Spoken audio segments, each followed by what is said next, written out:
Hi, everyone. Bill Renchler in the 1011 Hour Streaming Studio. It is Wednesday afternoon, and that means we get to have Crime Stoppers and hang out with LPD's Jared Minary and kind of talk about some issues that we need some help with. We need some tips. Yep. We need some info.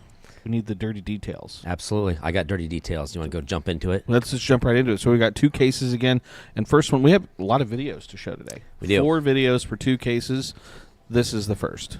So as you can see here, you got these 2 guys walking down the street, and you may notice that one of them is carrying a guitar. We would call that unique. So we're hoping that will kind of trip somebody up and remember him. Who walks around the sidewalk with a guitar? Maybe a traveling band? I don't know. I think maybe. He doesn't have a drum set, so he's not a one-man band. So, but here he's trying to play the broken glass cymbal, maybe? I don't know. Something.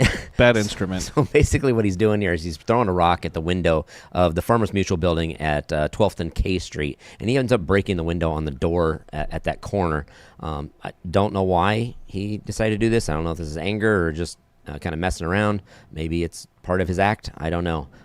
So we're trying to figure out why he did this. It was about $500 worth of damage to the door. So we're hoping that somebody can give us a tip on who he is. He left here headed southbound after he broke that window. It's kind of perplexing why he did it, but that guitar I'm hoping will definitely show somebody that will go, oh yeah, I know who that is. And it's just like, why would you do this? Yeah. Like, it seems very random. it's so random, and it reminds me of something my 8-year-old would do. Where it's just like, I get it, your frontal cortex isn't fully developed, and so you just make bad decisions.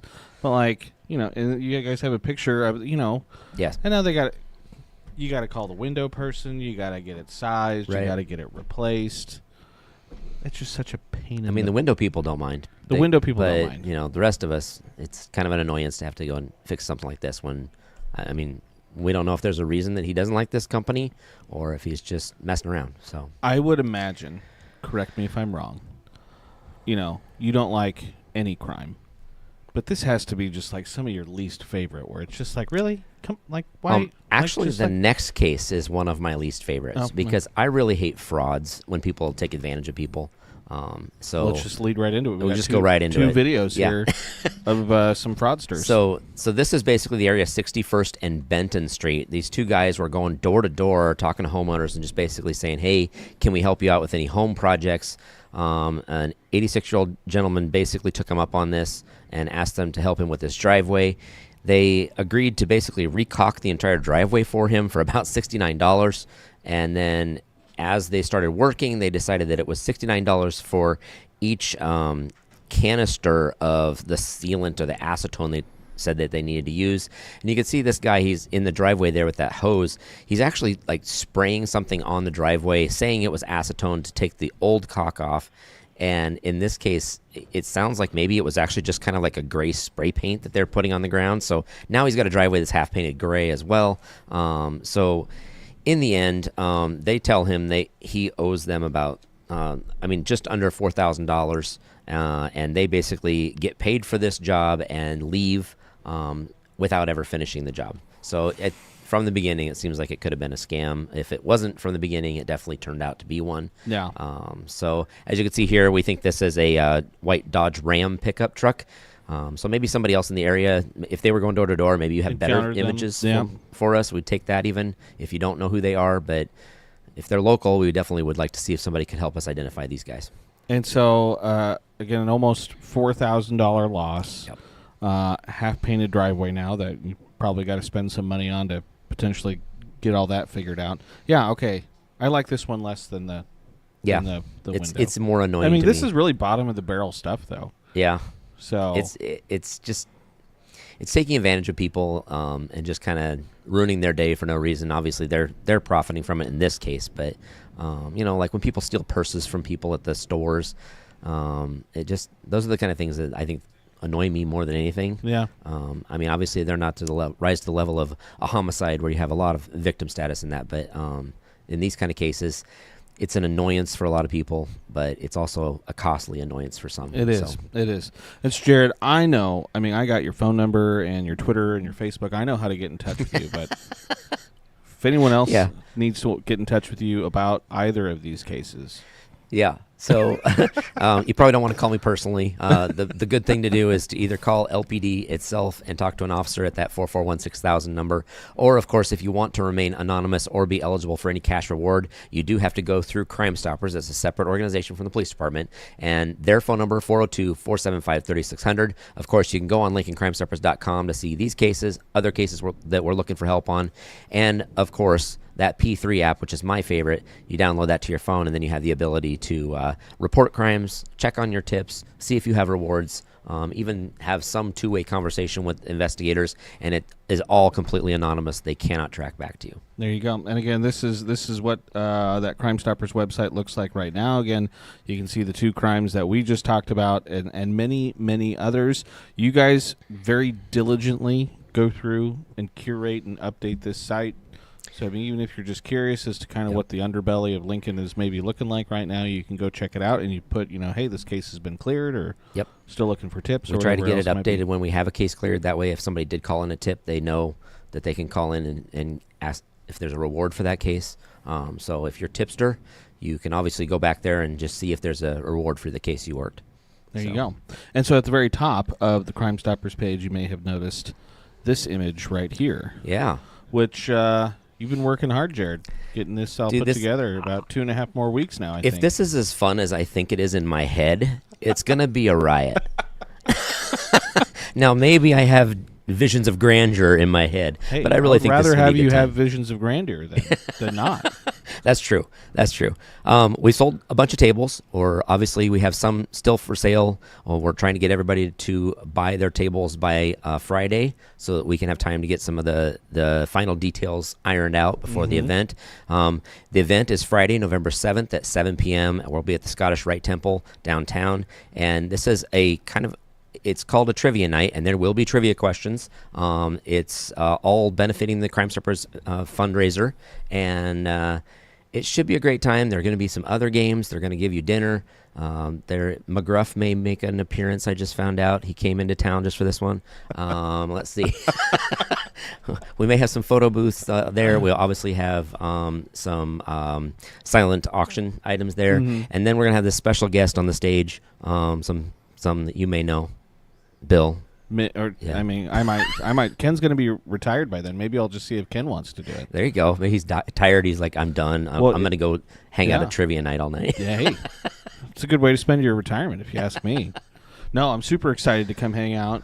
Again, I'm super excited to get my hands on the questions and kind of figure out. Yep. Is there going to be kind of a trivia theme? There will be versions of all categories. Okay. But there will also be some related to kind of like true crime-ish kind of stuff too. So maybe police true crime are kind of some things you may want to study up on a little bit. In some of it. I mean, so just download all the podcasts and just listen to as every many podcast ever made. Run them through an AI chat and give them like summation, so you can just bring your notes and then you can use that. I mean, if that works for you, that's great.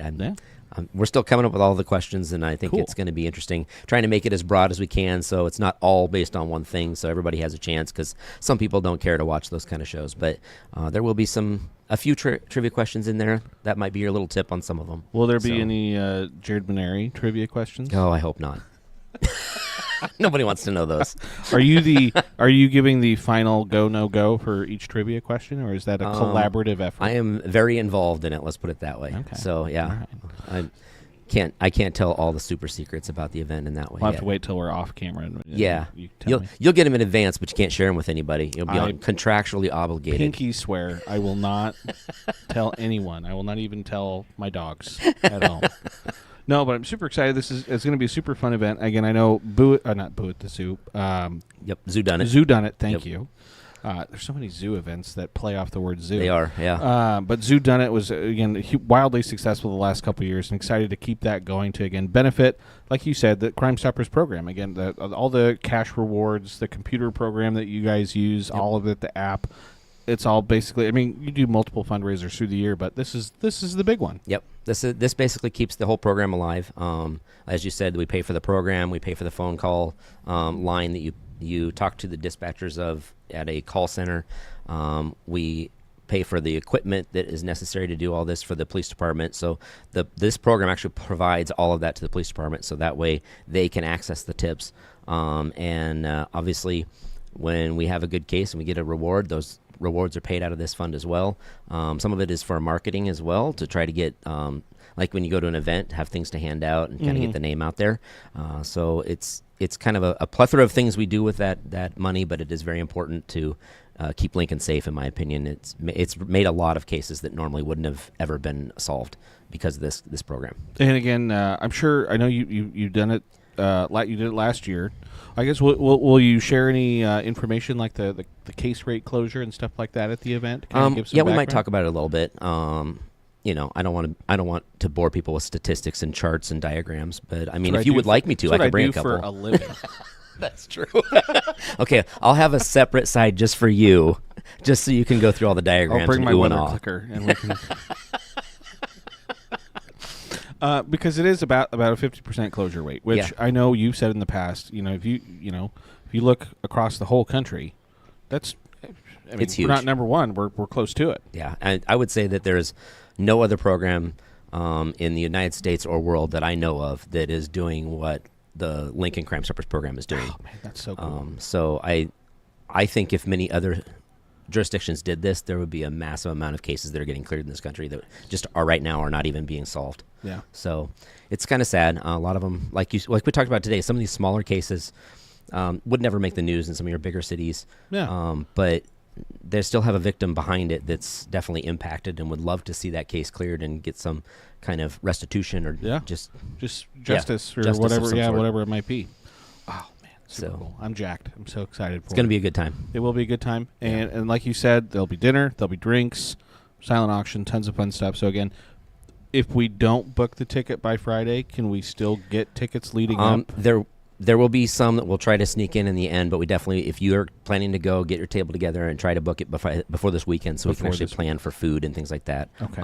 But it should be pretty fun in the sense that if you bring a nice full table, you're going to hang out with your 7 of your other friends, so it's a table of 8. If you don't have 7 other friends, we will sell some individual tickets on the website, so you can maybe make some friends while you're there. So $50 for a ticket, if I didn't mention that. And obviously, if you go and scan that QR code right on the screen right now, that'll take you right to the website where you go to buy those tickets. Awesome. All right, Jared, super awesome, good information. And again, hopefully, we can sell the remaining tickets that we do have left. Anything else top of mind for you guys over there at LPD? We're just working on all kinds of stuff, A couple weeks away from Halloween. Yeah, so I know that we got the trunk or treat event coming up. I don't have all the details on that, but that'll be coming out pretty soon. Nice. So kind of getting excited for that. A lot of the officers are starting to figure out what they're going to put in the trunk of their vehicle or their cruiser. So did we have trunk or treats? Like, I don't remember us when I was a kid. No. Yeah, this is kind of a new thing for over the last 10 years, I'd say. I'd say that's probably about right. I'd say it's superior to the... And I think this is like the 3rd or 4th year for LPD doing it, maybe. Maybe 5. I can't remember exactly, but it hasn't been going too long. Right. So good deal. All right. Well, Jared, hey, appreciate you coming in and hanging out with us on a Wednesday. Hey, thanks for having us in. All right. Appreciate everyone for tuning in and watching again. As always, again, grab those tickets before Friday if you can. And until next time, hope everyone has a nice Wednesday.